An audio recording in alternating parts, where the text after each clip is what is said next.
Hello and welcome to Kilimo High Commentary. We are still discussing the Fertilizer Subsidy program, and Honorable Mithika Linturi finally spoke about it. He was on TV and on radio, but unfortunately for me, he left me with more questions than answers. He was basically absolving himself from blame and saying he's neither the procuring entity nor the accounting officer, and so if anything went wrong during his tenure, he's really not taking blame.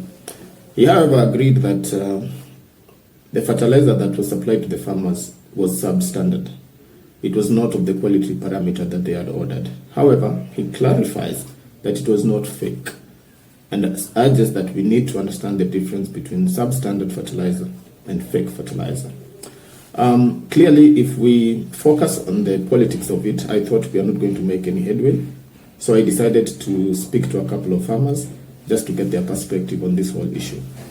One of the farmers I spoke to, told me that, Cliff, I don't really care much for the dynamics that you're trying to bring out. All I want to be able to do is to buy fertilizer at an affordable price.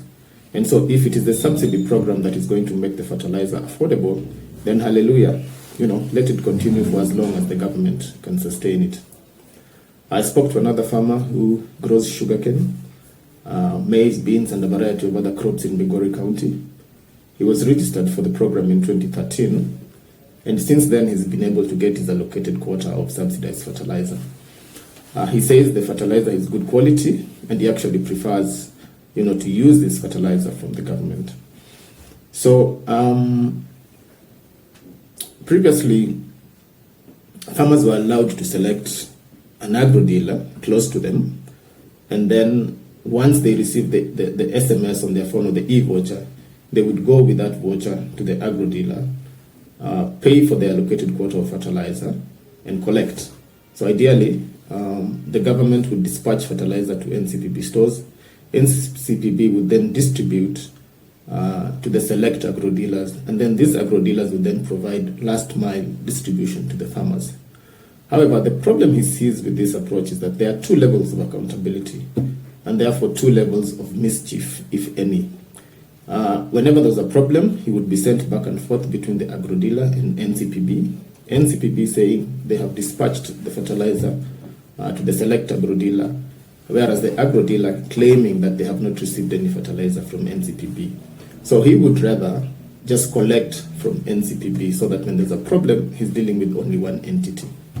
But by and large, from the conversations I had, it looks like the subsidy program is working from the farmer's perspective. It's affordable and it works for them in terms of quality, despite the challenges that we sometimes see highlighted in the media.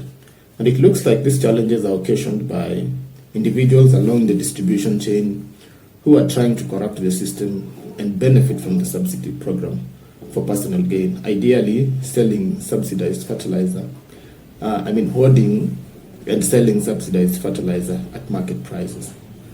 So these are issues that can be dealt with to streamline the subsidy program. So next, in my next video, I will be discussing ways in which the government can make this work even better in the short term and probably even in the long term. Asanteni sana.